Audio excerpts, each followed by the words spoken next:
I'd be happy to go with you personally to these job fairs, whether it's out here or up north, and make sure that I do everything I can to put you in a better position.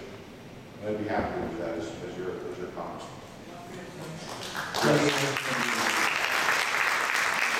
Next question is from Tom Pearson from Rye with regard to spending. Tom Pearson, can you? It's over here. Tom's over here.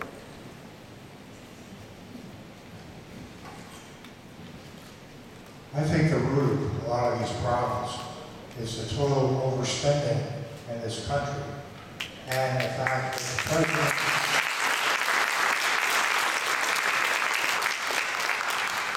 President of the United States doesn't seem to really care.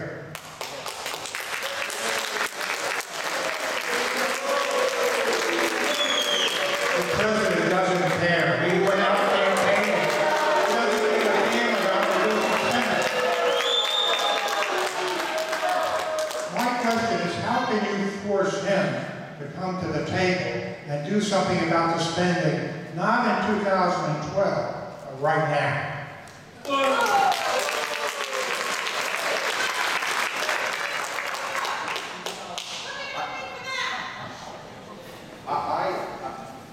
Look, if there's somebody in the room that you agree with, you want to cheer for him, please go ahead. I'm all for that. But we're also taking time out of our personal lives. He insulted the president. Show some respect. It's a little late for the chorus. Okay, let me finish my statement. If we could refrain from booing people, No. and may I finish? No, listen. Okay. In the past, in the town halls of the previous administration, I went to a lot of town halls Yeah. with the last person who held your seat. Yeah. And it got ugly. I was frightened to death for wearing a hat with her name on it and the founder of it. So you've asked the people that we cooperate and we all be nice. But you were swept into office by people that really weren't nice. And you didn't lift a finger to say, hey, let's chill. And these people will carry guns. So it's a little late for you to be condescending.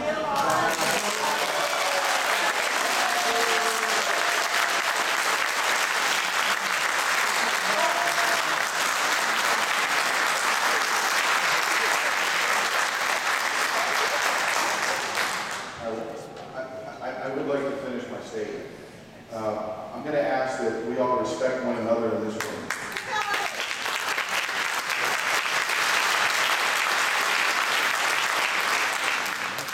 And despite the emotions and the passions that some of us bring to the issues, let's be respectful of the individuals that we're referencing, whether it's the President of the United States, whether it's a House member or a Senate member.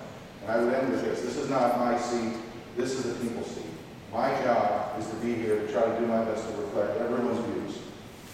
And I understand that there is a lot of passion and a lot of emotion. It's why this job is so important right now. And I believe that despite some of the differences of opinions that we have in this room, I think and I believe that there are 4 things that we can agree on.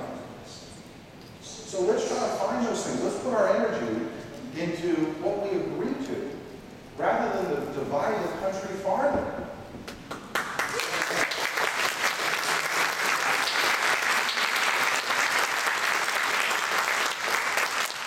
Now, relative to Tom's question on spending. Spending is a very emotional issue right now, as the President's Budget Office and the CBO agree. The deficit that we have is about 1.6 trillion. The debt that we have is 14.3. And the 10-year projection of the proposed President's budget continues those numbers, and there are policy reasons behind that. I think that we need to, I think we're at a serious point in our economy. I think we're getting to a tipping point. I think we've got to be awfully serious about how we solve the problems that face us. I don't think it's good public policy to run $1.6 trillion deficits. And at the last town hall meeting that I was at in Plastown, I asked anyone who believed that it was good public policy to have $1.6 trillion deficits to raise their hand. And, Better okay, than a depression. It's better than a depression. I'll take the deficit over depression. well, I think that we can get through, I think we can get through the economic conditions we're in without having a depression, but also being responsible fiscally to taxpayers. And I think that ought to be our goal, is how do we get those numbers back in balance? I think most people live their life that way. I think most businesses run businesses that way. We as taxpayers of our local communities require and demand that our municipalities govern in that fashion. So let's have a productive conversation about how we can get that done. Now, I happen to believe that we can find efficiencies immediately. I happen to also believe that all of us in Washington need to lead on this subject, and we all need to present ideas on this subject.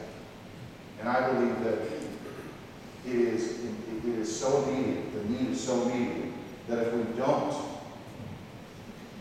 don't do this, we're going to be in far worse shape, and we're going to have far less flexibility and choice about our futures. I happened to be listening the other day to watching MSNBC, and Barney Frank was on. And I was interested in listening to what he had to say. He was being interviewed, and he made 3 points. I think most people here know who Barney Frank is, right? Congressman from Massachusetts. Most of us know where his politics are. He said 3 things that struck a chord with me. He said we ought to get out of NATO. He said we ought to move to a premium support plan for Medicare. And he talked about reducing taxes in this country. Now, if I can stand in New Hampshire and say those things, Barney Frank can stand in Massachusetts and say those things, I think there's hope for this country to move forward and find common ground.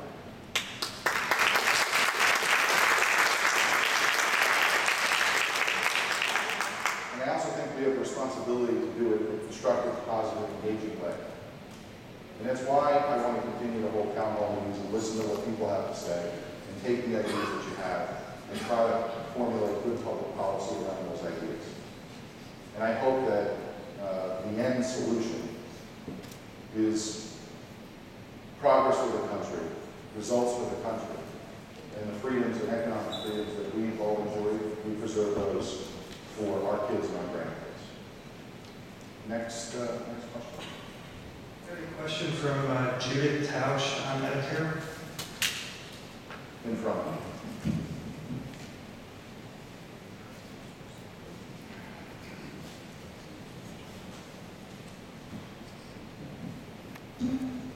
Good evening.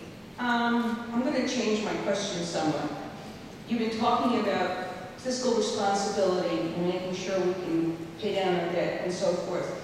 You've talked about making sure that there's no duplication, there's no fraud, those kinds of issues.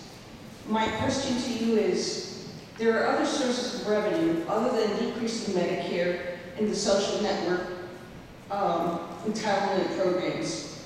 I find that the idea of corporations being considered a person to be offensive.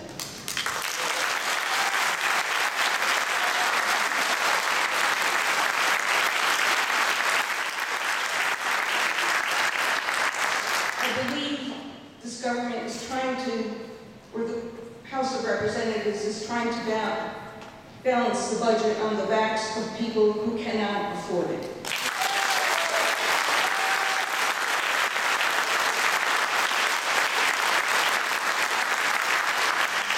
I strongly feel, very strongly feel, that the place we should be looking for extra revenue is to demolish Bush's tax cuts for the wealthy.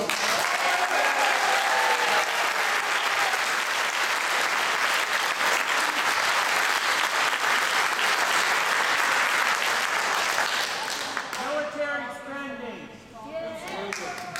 Thank you for your time.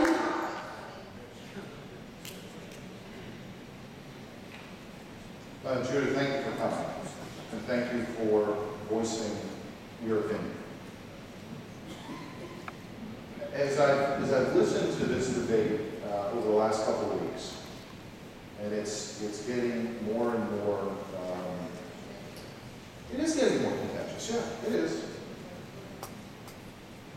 I like to see an America that doesn't pit people against each other. I'd like to see an America where we work together.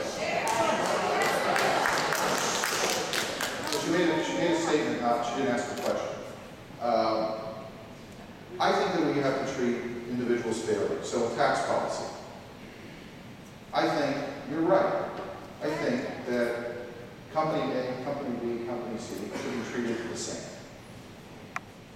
Most people are probably pretty angry at what happened with GE Capital and how they can pay forward their losses. And while I think most people know that the tax code allowed them to do it, people felt some anger because most people were writing checks in the last couple of weeks to the IRS, and they were not. And you know what, you're right, that's not fair. It's not right.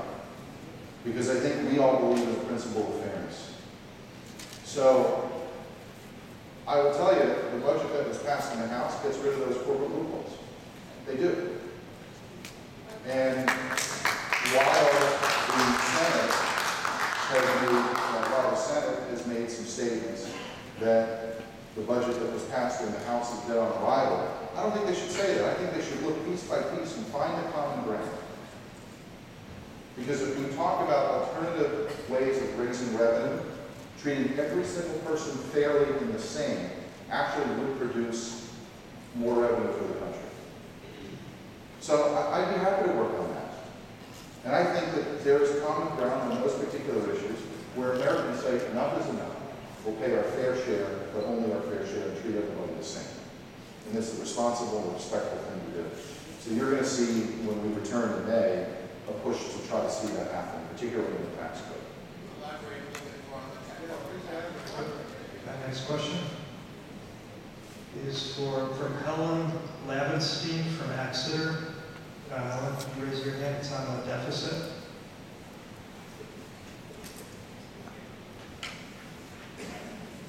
In the middle here. I'll get it.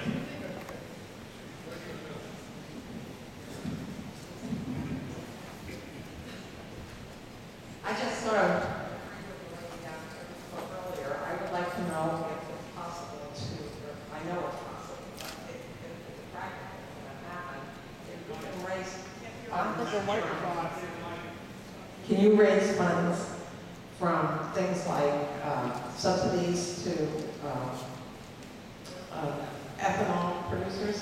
I think they get a $5 billion subsidy. I think that the tax cuts for the rich ought to be discontinued, and people should be, who have these billionaires and millionaires who have so much money, should have to pay their fair share of taxes.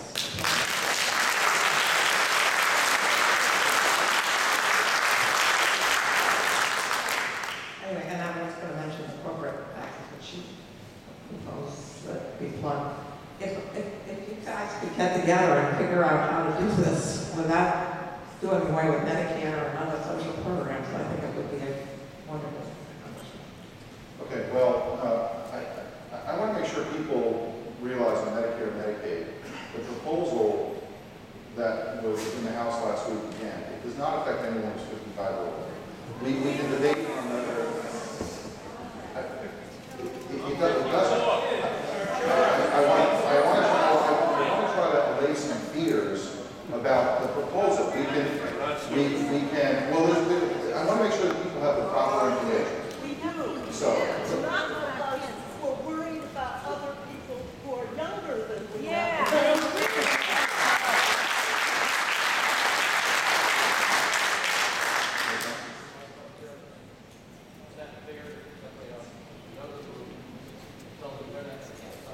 Well, this is why. Well, let me tell you what's in the plan. Okay. If you don't